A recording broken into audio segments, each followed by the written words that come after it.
New Zealand చూద్దాం. ఆంధ్రప్రదేశ్లో road ఎక్కాలంటేనే జనం వణికిపోవాల్సిన పరిస్థితి. రాష్ట్రంలో రోడ్డు ప్రమాదాల సంఖ్య కాస్త తగ్గుతున్నా ప్రమాదాల తీవ్రత మాత్రం భయపెడుతోంది. కేంద్ర రవాణా శాఖ విడుదల చేసిన భారత్లో రోడ్డు ప్రమాదాలు 2024 నివేదికలో రాష్ట్రంలో జరిగే ప్రతి 100 ప్రమాదాల్లో సగటున 42 మంది ప్రాణాలు కోల్పోతున్నారు. జాతీయ సగటు 36.3గా ఉంటే ఏపీలో అది 42.7% ఉండడం ఆందోళన కలిగిస్తోంది. కేరళలో ఏపీ కంటే ఎక్కువ ప్రమాదాలు జరుగుతున్నా అక్కడ మరణాల తీవ్రత కేవలం 7.5%. మరి ఏపీలోనే ఎందుకింత ఘోరంగా ప్రాణాలు పోతున్నాయి? అతివేగం, హెల్మెట్ లేకపోవడం ఒక కారణమైతే గత 5 ఏళ్ల వైసీపీ పాలనలో రోడ్ల మరమ్మతులను పూర్తిగా గాలి కుదిలేయడమే ఈ మరణ మృదంగానికి ప్రధాన కారణమని నివేదికలు స్పష్టం చేస్తున్నాయి. గుంతలమయమైన రోడ్లు వల్లే చిన్న ప్రమాదాలు కూడా ప్రాణాంతకంగా మారుతున్నాయి. ఇప్పటికైనా ప్రభుత్వం, రవాణా శాఖలు మేల్కొని ఈ మృత్యుదారులకు చెక్ పెట్టాల్సిన అవసరం ఎంతైనా ఉంది.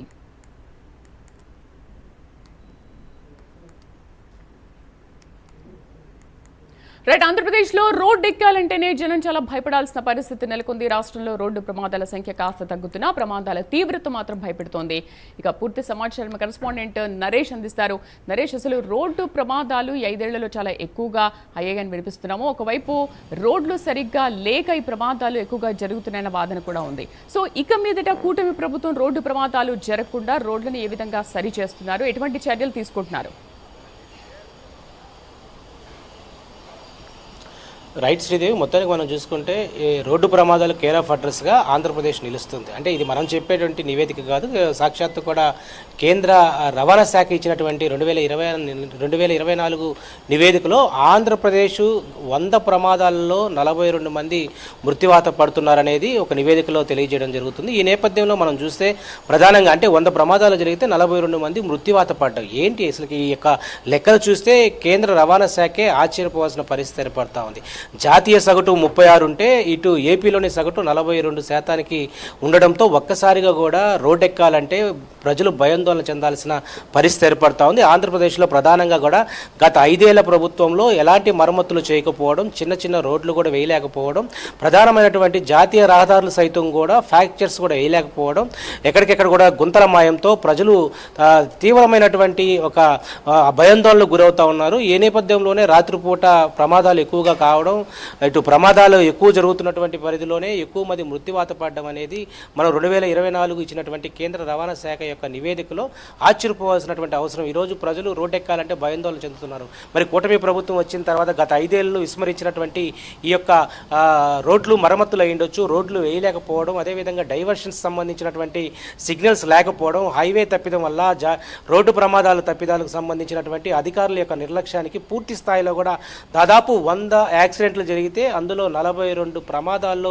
మృత్యువాత పడ్డం అనేది ఈరోజు ప్రజలు భయాందోళన చెందాల్సినటువంటి పరిస్థితికి ఏర్పడింది. మొత్తానికి మనం చూసుకుంటే గత 5 ఏళ్ల కాలంలో మనం చూస్తే చిన్న చిన్న రోడ్లకు కూడా కనీసం వాటికి ఏదైతే మరమ్మతులు చేయకపోవడం వల్లే అయితే 2 వీలర్స్ అయి ఉండొచ్చు, 4 వీలర్స్ అయి ఉండొచ్చు, పెద్ద పెద్ద ప్రమాదాలు కూడా అంటే బస్సులు యాక్సిడెంట్లు కూడా ఎక్కువగా జరిగేది. ఎందుకంటే మలుపుల వద్ద, జాతీయ రహదారులకు సంబంధించిన వద్ద కూడా అధికారులు నిర్లక్ష్యం వహించడం, ఇలాంటి యాక్సిడెంట్లు కూడా తాజాగా మనం చూస్తే దాదాపు కూడా 2024లో ఇచ్చినటువంటి నివేదికలో దాదాపు ఏపీలోనే, ఆంధ్రప్రదేశ్లోనే 100 ప్రమాదాలకు గురవుతున్నటువంటి పరిస్థితిలో 42 మంది మృత్యువాత పడ్డం అనేది అందరిని కూడా కలిసివేస్తూ ఉంది. దీన్ని పూర్తి స్థాయిలో కూడా ఇప్పుడున్నటువంటి కూటమి ప్రభుత్వం పూర్తి సరిచేయాలనే ఉద్దేశంతోనే ప్రజలు కూడా చాలా వరకు కూడా వీటికి సంబంధించి అంటే ఎక్కడైతే రోడ్స్ మలుపులు ఉంటాయో, హైవే వద్ద ఎక్కడైతే రోడ్డు యాక్సిడెంట్స్ ఎక్కువగా జరుగుతాయో అలాంటి ప్రాంతాల్లో తగిన సూచనలు జారీ చేయాలంటూ కూడా ప్రజలైతే కోరుకుంటున్న పరిస్థితి కనబడతా ఉంది. మరి మొత్తానికి రవాణా శాఖ అయి ఉండొచ్చు, అదేవిధంగా ఒకవైపు రోడ్డు భద్రతకు సంబంధించినటువంటి అధికారులు కూడా ఎప్పటికెప్పుడు కూడా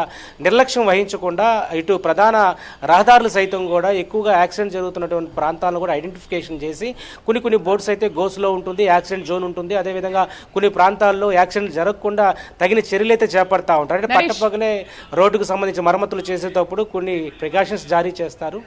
నరేష్, అయితే రోడ్లు బాగాలేకపోవడం ఒక కారణమైతే వాహనదారులు అతివేగం కానీ హెల్మెట్ లేకపోవడం కూడా ఒక కారణమవుతుంది.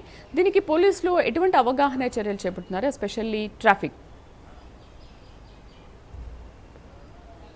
ఖచ్చితంగా మీరు చెప్పిన ఏదైతే పాయింట్ ఆఫ్ వ్యూ ఉందో హెల్మెట్లు ఇక్కడ ప్రధానంగా రోడ్డు ఎక్కాలంటే ప్రతి ఒక్కరు కూడా హెల్మెట్ ధరించాలి. దక్షిణాది రాష్ట్రాల్లోనే ప్రధానంగా కూడా ఈ యొక్క యాక్సిడెంట్స్ ఎక్కువగా జరుగుతూ ఉన్నాయి. అంటే ఏపీతో పోలిస్తే కేరళలో కూడా రోడ్డు ప్రమాదాలు ఎక్కువగా జరుగుతున్నప్పుడు కూడా మృత్యుఘోష అనేది సగటు 7% జరుగుతూ ఉంది. అని ఇక్కడ మనకు 42% ఉంటే కేరళలో 7.2% ఉంది. అంటే అక్కడ ఎలాంటి జాగ్రత్తలు తీసుకుంటున్నారంటే హెల్మెట్ ధరించడం, బయటికి వెళ్ళేటప్పుడు ప్రికాషన్స్, పోలీసులు అవేర్నెస్ ప్రోగ్రామ్స్ ఎక్కువగా కూడా చేస్తూ ఉంటారు. ఇక్కడ ఏపీలోకి వచ్చే లోపల కొన్ని ప్రోగ్రామ్స్ చేస్తున్నప్పుడు కూడా పోలీసులు తగిన చర్యలు చేపడుతున్నప్పటికీ కూడా ప్రస్తుతం కూటమి ప్రభుత్వం వచ్చిన తర్వాత అనేక ప్రాంతాల్లో కూడా హెల్మెట్ ధరించండి, ప్రాణాలు కాపాడుకోండి, చాలా సేఫ్టీ ప్రాంతాలకు సంబంధించి అంటే ఎక్కువగా కూడా మలుపులు ఉన్నటువంటి ప్రాంతాల్లో కొన్ని ప్రికాషన్స్ జారీ చేయాలని చెప్పి నేషనల్ హైవేకి సంబంధించిన అధికారులతో కూడా ఎప్పటికెప్పుడు కూడా జిల్లా అధికారులు, కలెక్టర్ అయి ఉండొచ్చు, రోడ్డు భద్రతకు సంబంధించిన అధికారులంతా కూడా సమీక్షా సమావేశాలు జరుగుతూ ఉంటాయి. కానీ ఇక్కడ ప్రధానంగా కూడా అంటే ఒకటి యాక్సిడెంట్లు ఏదైనా భారీ యాక్సిడెంట్లు జరిగినప్పుడు మాత్రమే ఇలాంటి చొరవలు చూపిస్తూ ఉంటారు. అంటే ఏదైనా ఒక బస్సు యాక్సిడెంట్ జరిగినప్పుడే ఆర్టీఓ అధికారులు అయి ఉండొచ్చు, లేకపోతే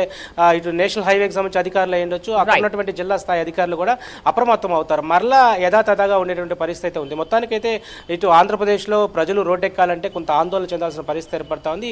ఈ ప్రమాదాలు పూర్తి స్థాయిలో కూటమి ప్రభుత్వం వచ్చాక కూడా రోడ్లన్నింటినీ కూడా మరమ్మతులు చేసుకుంటూ ఎక్కడైతే హైవేకి సంబంధించినటువంటి మలుపులు ఉంటాయో, ఎక్కడైతే హైవేకి సంబంధించినటువంటి వర్క్స్ జరుగుతూ ఉంటాయో వాటి ప్రికాషన్స్ అయితే పూర్తి స్థాయిలో జారీ చేస్తున్నారు. మరి ఇంకా జారీ చేయాల్సినటువంటి అవసరం ఉంది. ప్రజలు కూడా అప్రమత్తం చేయాల్సిన పరిస్థితి ఉంది. Sridevi. Right Naresh, thank you.